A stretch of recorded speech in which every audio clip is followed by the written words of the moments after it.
May tumawag dito, at nabigla naman siya dito, ito pala si Damian, at ito ay nasa pintuan. At tinatanong nito kung ano ang ginagawa niya. Pumunta siya dito dahil may kakaiba siyang naramdaman.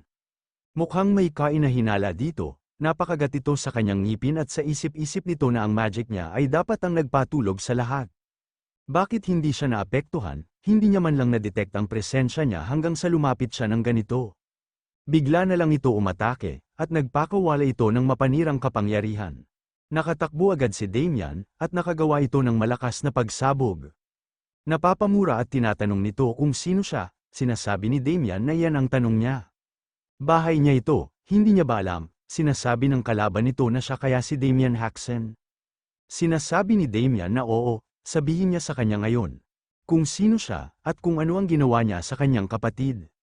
May biglang nagsalita at tinatanong nito kung anong kaguluhan yan. Galing ito sa kwarto ni Young Lady Louise, napansin ng kalaban na may paparating, at sa isip-isip nito na mukhang nagising ang mga lingkod sa tunog ng pagsabog. Sinasabi ng kalaban na masama para sa kanya kung napakaraming tao dito.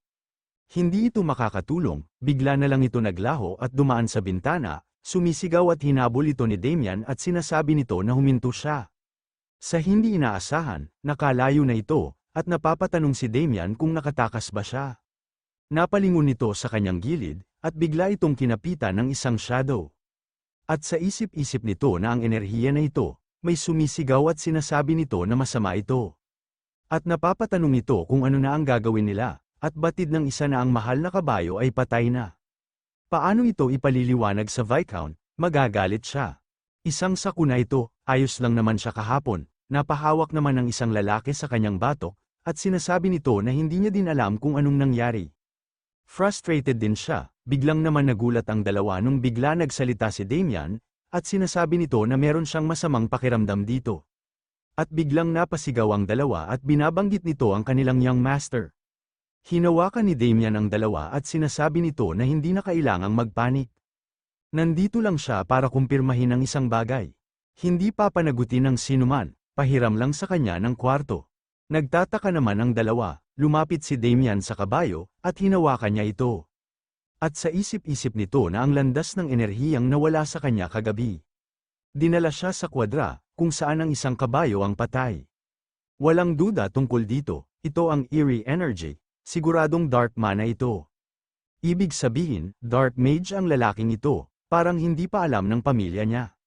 Hindi na kailangang mag-alala sa kanila sa pamamagitan ng pagsasabi sa kanila. Naglakbay ang dark aura, at papunta ito sa isang kuweba. Sa isang kuweba, makikita dito ang dark mage, tumatawa at sinasabi nito na ang boss ng Black Snake, o kung ano pa man ang tawag dito, sigurado siyang bobo ito.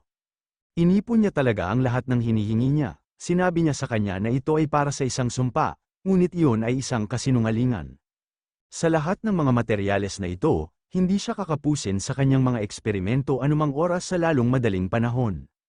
Pero, nahulog na talaga siya, hindi niya akalain na kinuha niya ang mga low-tier request para lang kumita ng kaunti. Isinasaalang-alang na ang simbahan ay nasa kanyang buntot, wala siyang choice. Kailangan niyang mag-lay low pansamantala, biglang may nagsalita at sinasabi nito na ang baho naman dito, at biglang napalingon ang dark mage sa kanyang likod, at nagulat ito. Sinasabi ng dumating na ito ang dahilan kung bakit ang mga matatandang lalaki ay hindi dapat mamuhay na nakakulong sa kanilang sarili. Paano naman sa pagsira ng isang bintana, nagtataka naman ang Dark Mage at sinasabi nito na siya ang pinakamatanda na anak ni Viscount Haxen. At siya din ang nakaharap niya kahapon, at napapatanong ito kung paano niya nahanap ang lugar na ito. Sinasabi ni Damian na sinundan niya lang ang mabaho na iniwan niya sa kanila. Nagulat naman dito ang Dark Mage at sinasabi nito na kahit na nakarinig siya ng mga chismis tungkol sa kung paano siya umahan sa Black Snake. Sa palagay niya, hindi siya basta-basta na brat. Sinasabi ni Damian na buti na lang naging alerto siya.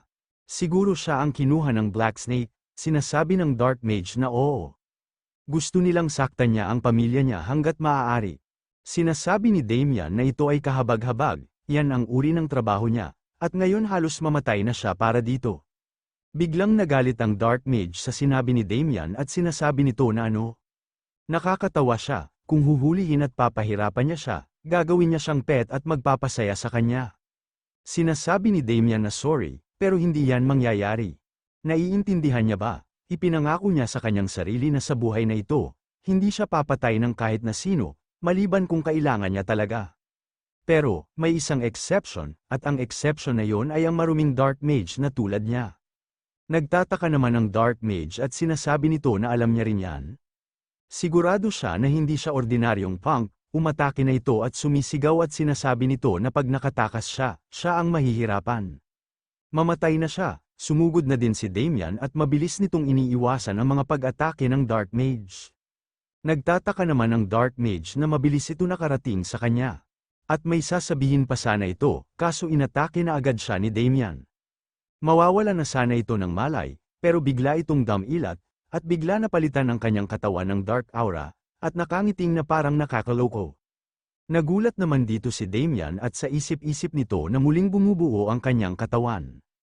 Yun din ba ang abilidad na nakita niya sa mansion? Medyo malakas siya para sa isang taong kumukuha ng ganoong gawaing basura. Tumatawa at sinasabi ng Dark Mage na walang magagawa sa kanya ang ganyang pag-atake. Tumalimang titig ni Damian at sinasabi nito na ang gagawin niya na lang ay hihiwin niya ito ng walang tigil hanggat mawala ito. Tuloy-tuloy ang pag-atake ni Damian sa Dark Mage. Sinasabi ng Dark Mage na hindi masama.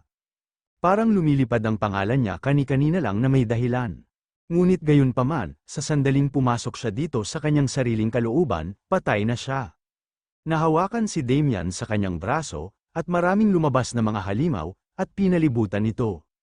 At batid ng Dark Mage na nagbigay siya ng mga spell sa buong lugar upang kontrahin ang pagtugis ng simbahan. Nakatitig si Damian sa mga nakapalibot na halimaw at sa isip-isip nito na maaari talaga ito maging delikado. At batid ng Dark Mage na pagsisisihan niya ang pagtawid sa isang Yulan officer. Ang buong katawan niya ay mabubulok at mamamatay. Makikita na nabalot na si Damian ng Dark Aura, napangiting sinasabi ng Dark Mage na isang mayabang na brat. Pinaikli niya lang ang sarili niyang buhay, naalala nito ang sinabi ng matabang boss na mas malala ang pinsalang natamo, mas malaki ang kikitain niya. At sa isip-isip nito na sa palagay niya na ito ay binibilang, bilang natutugunan niya ang kinakailangan na iyon. Sumisigaw at sinasabi nito na oo, ngayong wala nang makakasagabal sa kanya, oras na para habulin ang babaeng nakita niya kahapon. Sinasabi ni Damian na isa itong decomposing type curse. Nang laki naman ang mata ng Dark Mage at nabigla ito, at sinasabi nito na ikaw. Paano hindi siya naaapektuhan? Ang dami niyang alam sa dark magic. Sinasabi ni Damian na sino ang nakakaalam, pinagpapawisan naman si Damian at sa isip-isip nito na nabigla talaga siya. Actually, siya din, at napatingin ito sa kanyang kamay, at napapatanong ito kung paano. May natitira pa bang authority sa kanya? Sinasabi ni Dorgo na ito ay authority, ang bagay na kilala bilang kapangyarihan ng Diyos. Napalingon si Dorgo, at may nakita itong nakaluhod. At sinasabi nito na ito ang kanyang Death Knight. Binigyan niya siya ng pinakamalakas na katawan, at inilagay ang pinakamalakas na mahika sa kanya. Gayunpaman hindi pa rin siya nasiyahan, dapat siyang maging pinakamalakas na espada at kasamaan na nagtataglay. Sa makatuwid, ibibigay niya rin sa kanya ang kapangyarihang ito para maging ultimate weapon siya. Itinaas ni Dorgo ang kanyang kamay, at biglang may malakas na pagsabog ang nangyari sa Death Knight. At sinasabi ni Dorgo na isa itong authority, at pinagdikit nito ang kanyang kamay, at nakagawa ito ng aura na nakapalibot sa Death Knight, at sa isip-isip nito na ito ay hindi kapanipaniwalang kapangyarihan. Ang aura ay pumasok sa Death Knight, at bigla na lang itong sumigaw ng napakalakas. At lumabas ang aura at biglang na lang ito nagliwanag. At sinasabi ni Dorgo na sa wakas, nakuha niya na ito sa wakas. Ang mga mata ng Death Knight ay mistulan nagliliwanag, at nakatindig na parang bagong silang na halimaw. Sinasabi ni Dorgo na ito ang authority of God, hindi pa rin makapaniwala si Damian at nakatitig lang siya dito, at sa isip-isip nito na walang alinlangan, ito ang authority of greed. Ito ay ang parehong kapangyarihan na mayroon siya noong siya pa ay isang Death Knight. Akala niya na wala siya nung nag-regress siya, pero eto na naman. Hindi naman namamalayan ni Damian na may paparating na atake, at buti na lang sa huling pagkakataon, nakita niya ito, at naiwasan agad. Sinasabi ng Dark Mage na seguting niya siya ngayon. Paano siya nakaligtas sa spell niya? Sinasabi ni Damian na hindi ba lahat ay may nakatagong trump card o dalawa. Sa isip-isip ni Damian na pati yung lalaking yun, sabi niya officer daw siya ng Yulan, di ba? Narinig niya na ang Yulan, isa silang organisasyon na dalubhasa sa assassination gamit ang dark magic. Hindi nakakagulat na siya ay sanay, sinasabi ng dark mage na isa palang trump card ha. At sa isip-isip nito na may nararamdaman sa kanya, habang tumatagal ito, mas lalala ito. Dapat niyang tapusin ito ng mabilis, sinasabi ng dark mage na sinadya niya upang isave ito, para kapag dumating ang simbahan, ngunit mukhang kailangan niya itong gamitin ngayon. Sinasabi ni Damian na meron din pala siyang trump card. Biglang umilo ang suot nitong bracelet, at naglabas ito ng malakas na aura. At unti-unting ito nagbabago, sa isip-isip ni Damian na yon ay isang malaking halaga ng dark mana. Ang bracelet na yon ay dapat na isang artifact na nag-iimbak at nagtatago ng mana. May lumabas na malaking halimaw, at sinasabi ng dark mage na kahit paano niya nagawang sirain ang kanyang spell, walang paraan na makakayanan niya ang kapangyarihang ito.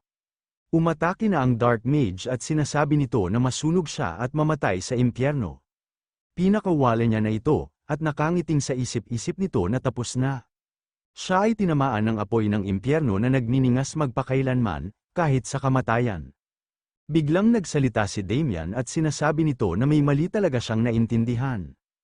Hindi makapaniwala ang dark mage at sa isip-isip nito na ang kanyang apoy. At batid ni Damian na hindi tinatanggal ng authority of greed ang magic.